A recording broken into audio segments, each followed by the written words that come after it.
as yet a prophecy only and a hint. Yes, the poet, the yogi, is also a little careful. He says, yes, this is what is going to happen, but at the moment it is just a prophecy. It has to happen. Prophecy has to materialize. It will definitely get realized. The glowing arc of a charmed, unseen whole. So this is the arc. The whole. Whole you don't see. What you see is only the glowing arc of that. The glowing arc of a charmed, unseen whole. Spellbound. Something which is very attractive, which is kind of a casting the spell on us. It came into the sky of mortal life. Savitri is coming here, is that arc appearing in the mortal sky.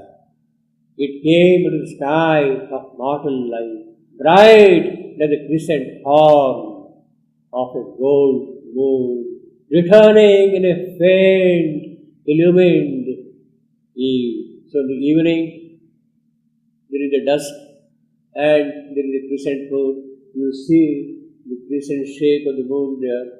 It is the arc of a whole. The full moon you don't see. What you see is only the crescent, the horn. It looks like a horn. In fact, this image, crescent horn, is what is called an occult image. It is surrealistic image. Surrealistic image. And Shivandu is rich in all these depictions, surrealistic image. And see how powerfully and how aptly he has used that thing. Savitri is a crescent horn in the sky, returning in a faint, illumined hue. That is what happens in the night. And it is that art which is being seen here.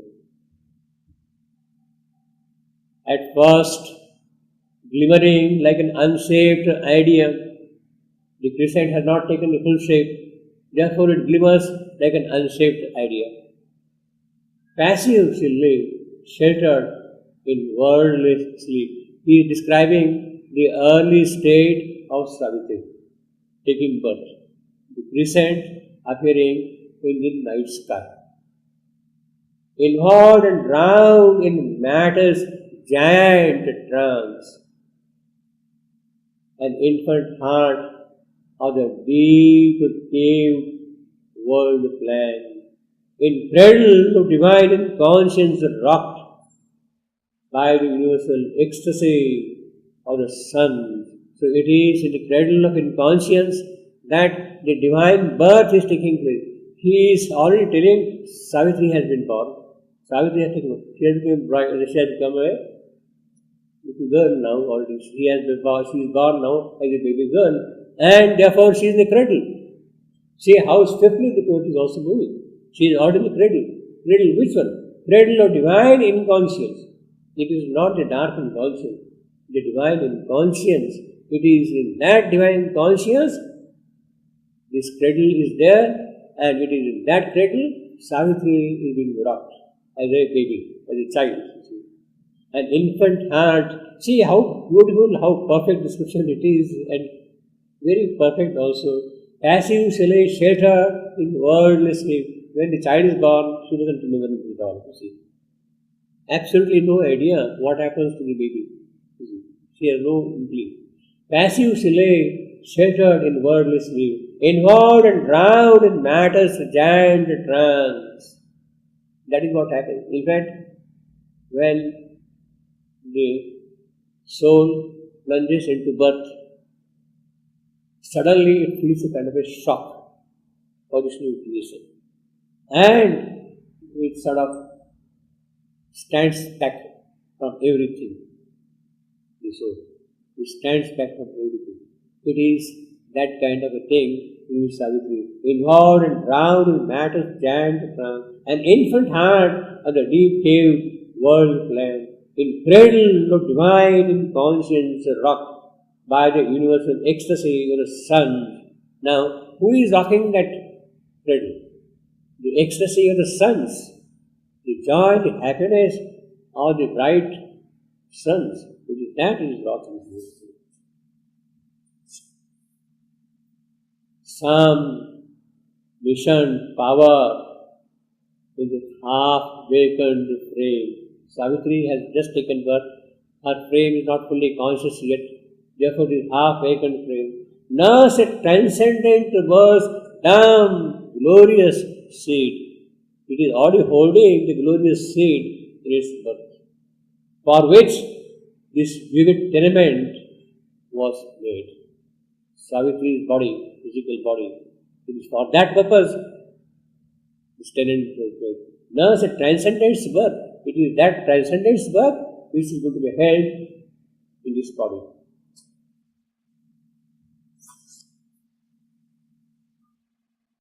Now Savitri is not yet aware of her full possibilities of her birth, of her relationship, because it is a kind of a shock that she has entered into this world of inconscience. But soon the link of soul with form grew sure. Her soul and her body, the connection between the two, very quickly got established. We don't really establish even now. In case of Savitri, it happened quickly. But soon the link of soul with form grew sure. Flooded was a dim cave, the slow, conscient light, the cave of existence, the guha. That is what the Sanskrit word means, guha. In this cave, the conscient light has entered. Savitri has entered into this birth. That is the cave. The seed grew into a delicate, marvelous bud. See, the cradle is there, she has taken birth, and the ecstasy of the suns is rocking the cradle, and the poetry is moving very fast. What happens now? The seed, that birth of Savitri, grew into a delicate, marvelous bud. The bud disclosed a great and heavenly bloom. Now for them who have the vision, for the eyes to see that in this bud there is a divine presence. It is they alone who can see there is somebody here. In fact, in the story of Savitri, as narrated in the Mahabharata, Savitri is born and she is at once of the radiant form of God. Her form is the radiant form of God. Deva Rupini. Her form is of Deva, of God. Deva Rupini. She is already born that way, and that connection got immediately established to see. But soon the link of soul with form grew sure. Flooded with the dim cave, with slow conscient light, the seed grew to delicate marvelous bud. The bud disclosed a great and heavenly bloom. At once she seemed to found a mightier race. See, she is born, but she is already ready to form a mighty race. She is already there to form a mighty race. She is a bud. She is being rocked in the cradle of divine inconscience. The bud is becoming a flower, but immediately she is there to found, establish a mighty race. In fact, this line appears earlier also.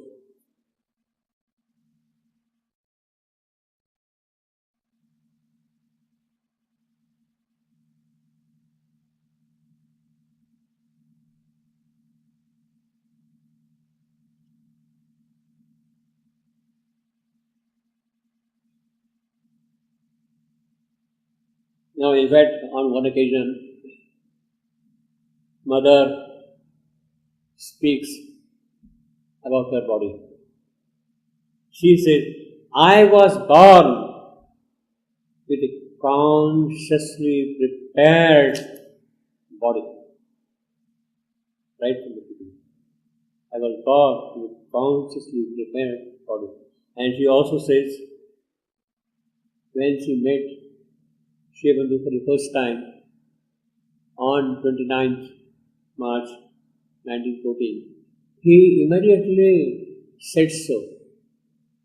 He said, Shivandu was aware of it that her body was consciously prepared.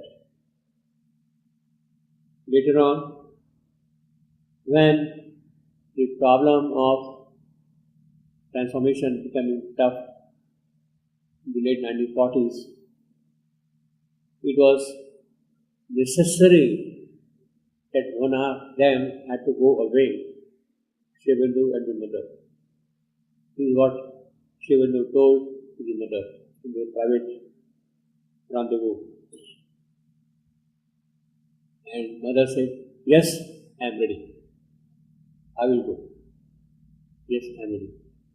Shivandu said, no, you cannot go. Your body is specially prepared body. You will have to stay back here and do the work of supramental descent and transformation. In other words, there was really something totally different in the mother's body, which was not there even in Shivandu's body. Because obviously it was the work which had got to be done in the physical, in nature. The execution of that work in nature is the task of the executive power of the Divine Mother, not of the Supreme Lord. He will give sanction, okay, do these things, but he will not execute that. The execution is Savitri's job. And therefore, he tells Savitri, he tells mother, we have to stay back and do our work of supramental descent and transformation. That is how it happened later on. And of course, we know what happened afterwards.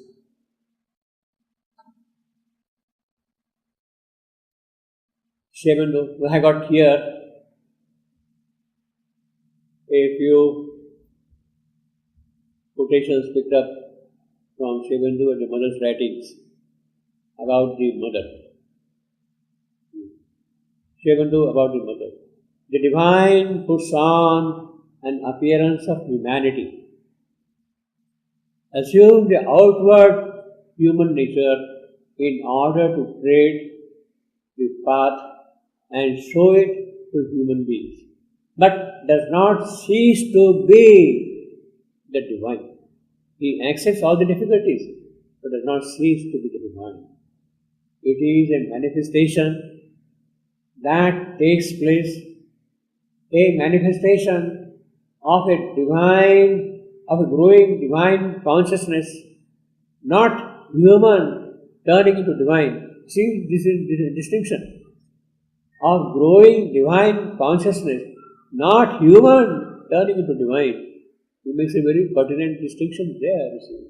And then again, her embodiment is a chance for the earth consciousness to receive the supramental into it and to undergo the first transformation necessary for that be possible.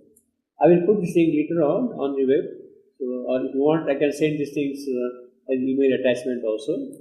Let me quickly run through them. The mother has many different personalities, and her appearance varies according as one or another predominates.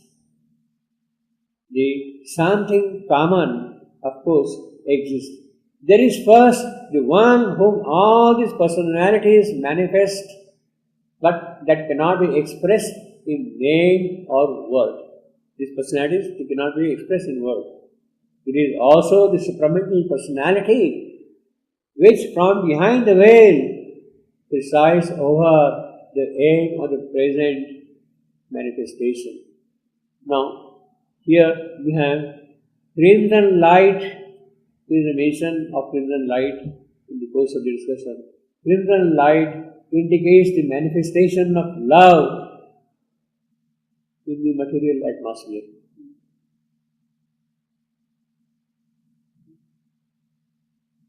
Now this has crimson light is something very significant, and that is what we see toward the end of book 11.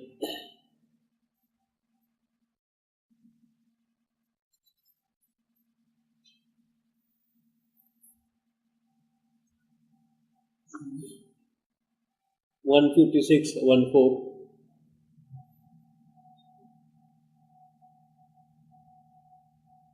The prophet movement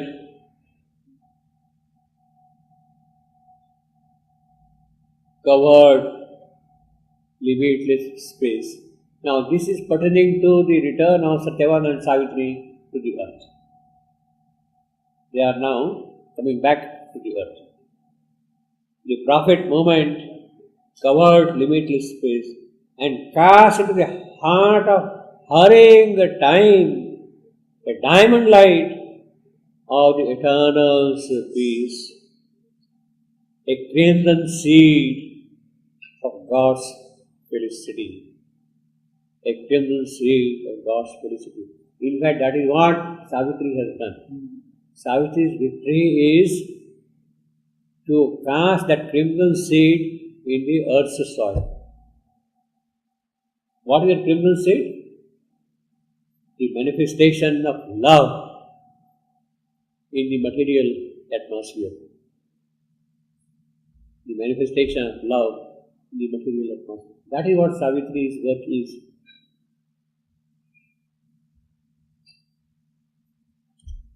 Well, we skip Shivadi's. This is of course common thing. Mother's symbol with 12 powers. Let us skip that.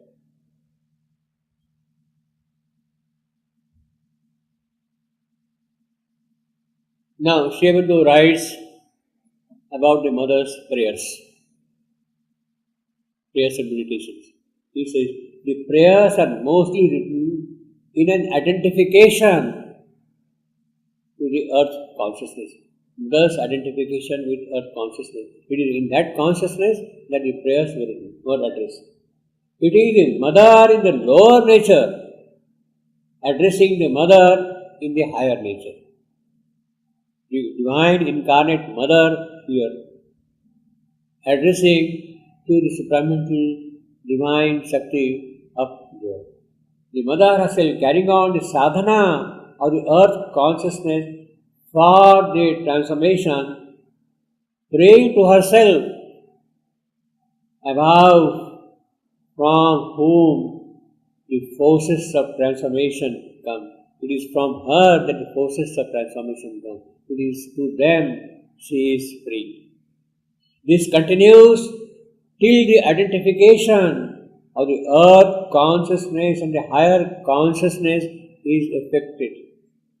The earth consciousness rising from above, from below, and the higher consciousness descending. When they join together, until then it continues.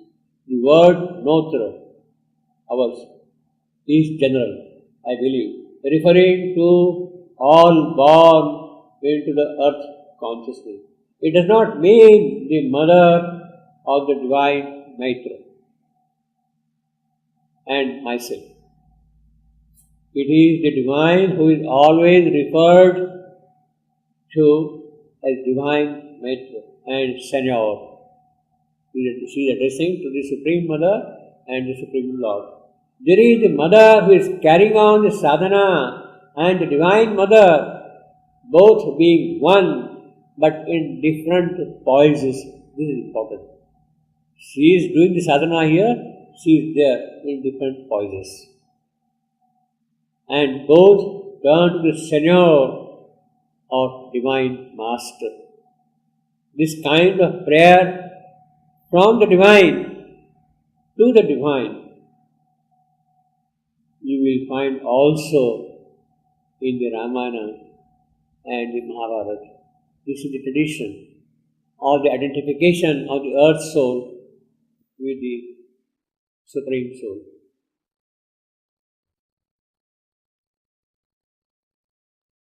The mother had been spiritually conscious from her youth. That of course we know.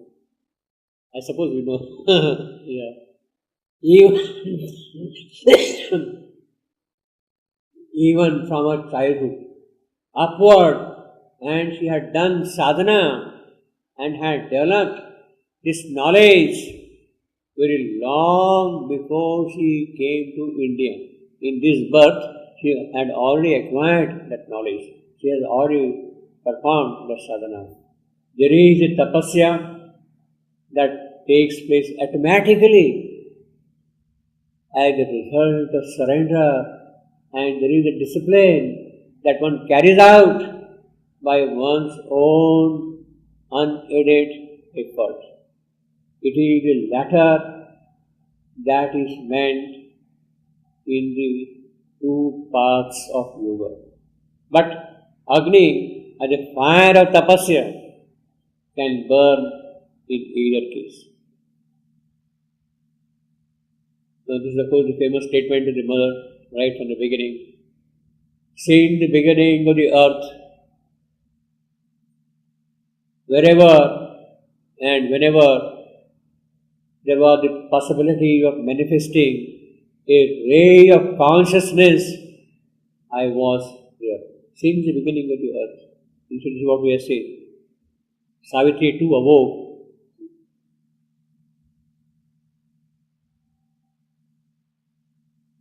That which is speaking to you is a faithful servant to the divine. That is what the mother is. She has totally surrendered herself to the divine.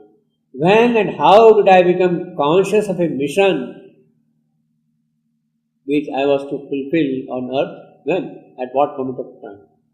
And when and how I met Sri Aurobindo?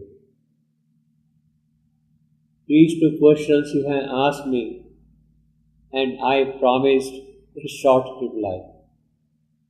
For the knowledge of the mission, it is difficult to say when it came to me. It is as though I was born with it right from the beginning. I knew that, and therefore I cannot say when. I was born with it. And following the growth of the mind and brain, when my human faculties grew, the precision and completeness of this consciousness grew also. That is important. That is the role of developing our human faculties. The role of our human faculties is to give precision and completeness to all our spiritual effort. That is the role. Precision and completeness. Then the mother says, between 11 and 13, a series of psychic and spiritual experiences revealed to me not only the existence of God, but man's possibility of uniting with Him. Now, this is something absolutely unique to the mother. The question of spiritual experiences is not so uncommon in spiritual annals. It is not uncommon. But the existence of God, man's possibility of uniting with Him, that is the most crucial thing. And with that, I became aware even at an early age of 11 and 13. This, along with the practical discipline of its fulfillment, was given to me during my body's sleep by several teachers. She used to go into sleep, and several teachers would come and give her guidance, do this. Even in the Yoga of Savitri, which I have got book 7 here, Savitri constantly gets guidance from her higher being.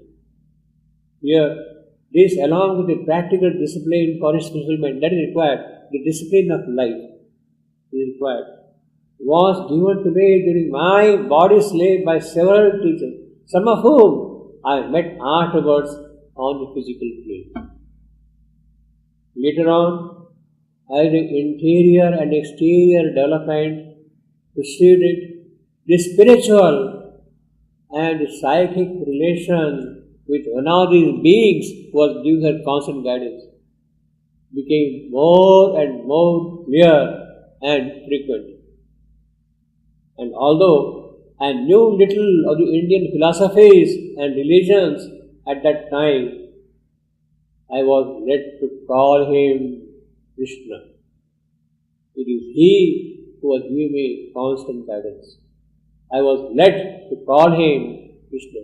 And later on, of course, Mother says, when she was walking on the terrace in the ashram courtyard, in the ashram, Krishna used to accompany her during her walk on the terrace. He used to be her companion.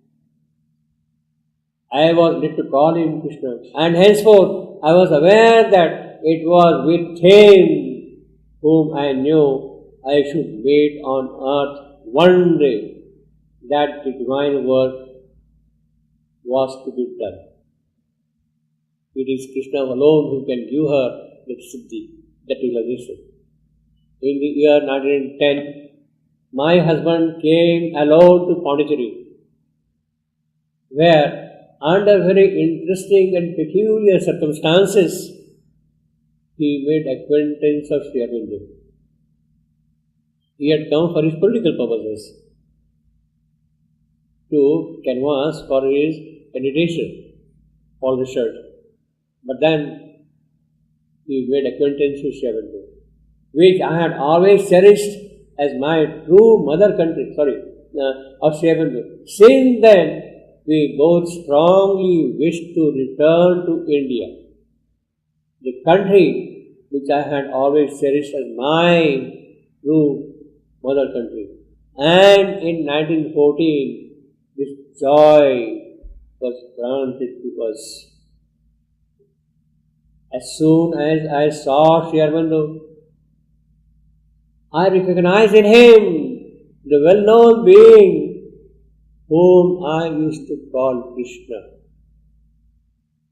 And this is enough to explain why I am fully convinced that my place and my work are near him in India.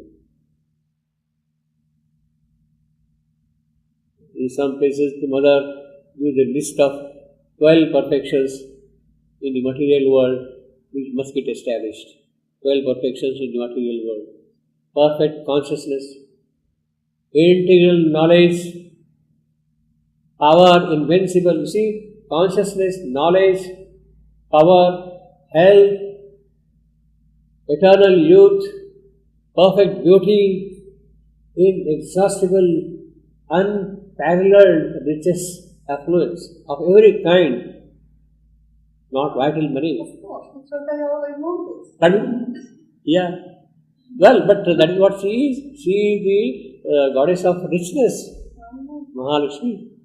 The gift of healing and giving happiness, immunity from all accidents. This is an aspect of perfection. She is asking us to have the perfect power of expression. We should be really precise in our language, in our idiom, in our expression. In fact, in the Gita, there is a phrase called Vak Tapas, the tapasya of speech. The Gita speaks of the tapas of speech. You have to have full control, full command over your word. The right word with the right power, with the right enunciation at the right moment. It is that which should come out. Then only you have full control over Vak, over speech, over word. And that is what is required. The perfect power of expression, the gift of tongues, the power of making oneself understood perfectly by all, communication. And all is necessary for the accomplishment of thy work. All these 12 for what? To accomplish your work. Mother expresses her 3 wishes. Personally, to be eternally the perfect expression of the Supreme Divine. That is what I wish to be. the perfect expression of the Supreme Divine. That the supramental victory, manifestation and transformation should take place at once.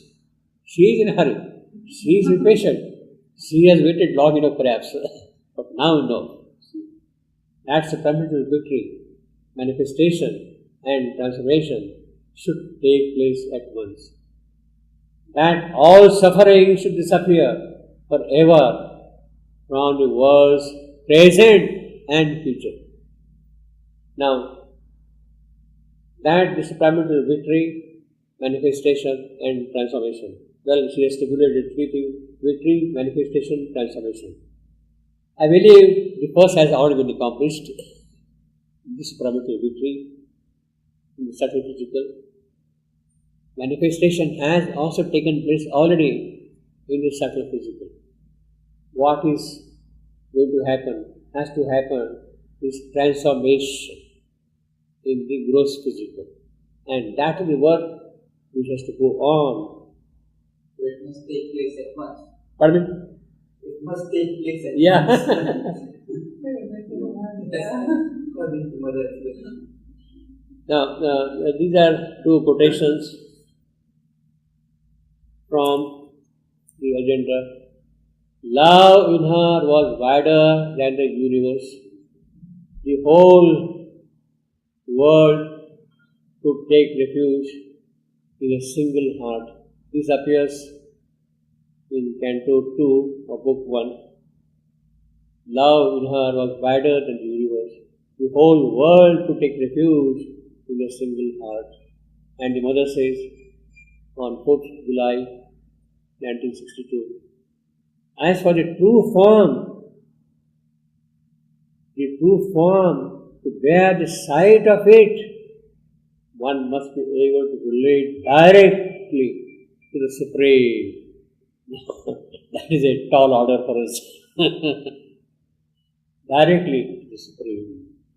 There has never been too great an attachment for this form. She says, for this, I don't care, the present form. If I had to give up that form for a certain purpose, for the cause of the Supreme, here I am ready.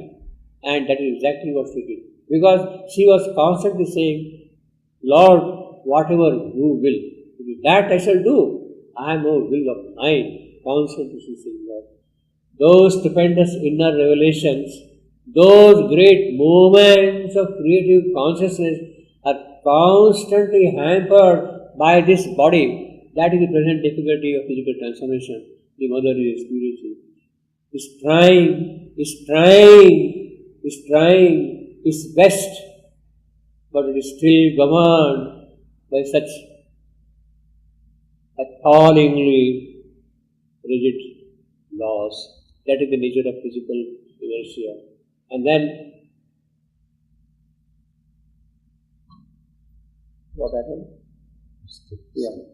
Now, this is the most marvelous experience the mother had in the night between 12th and 13th April 1962. She feels the presence of the divine love vibrating everywhere, constantly. The vibration of divine love. Suddenly in the night I woke up with full awareness of what we could call the yoga of the world. This is what she has immediately realized in the night. The supreme love was manifesting through pulsation, through a big pulsation, and each pulsation of the eternal, stupendous love, only love, love, love. Each pulsation of the love was carrying the universe further in its manifestation. Now, in another terminology, we can equate this supreme love, this stupendous love, with divine ananda, bliss. Bliss and love are same. They are not different. So, she is talking the language of love. But if you are metaphysically minded, If you are spiritually inclined to go by certain traditional description, you will say Ananda, bliss.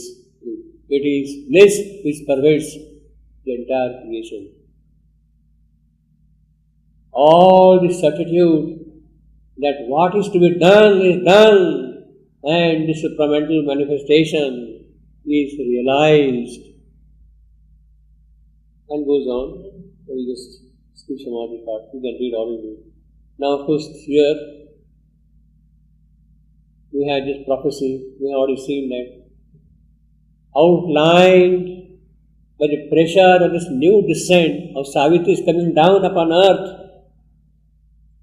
A lovelier body form than earth had known. This is the miracle. This is the great thing which has happened. As yet, a prophecy. Her body, her lovelier body, it may look to us a prophecy. But actually it is a reality elsewhere in the occult. It has happened. As yet, a prophecy only. And a hint, a suggestion. The glowing arc of charmed, unseen home. It came in the sky of mortal life, bright at the crescent horn of a gold moon. Crescent horn of a gold moon. See, Chandra on the head of Shiva. On the head of Shiva, you see the crescent moon, gold horn. Shiva is the Lord of transformation, and it is He who is carrying on his head the crescent moon. You see, yeah. It came into the sky of mortal life, bright as the crescent horn of gold moon, glittering in a faint, illumined eve.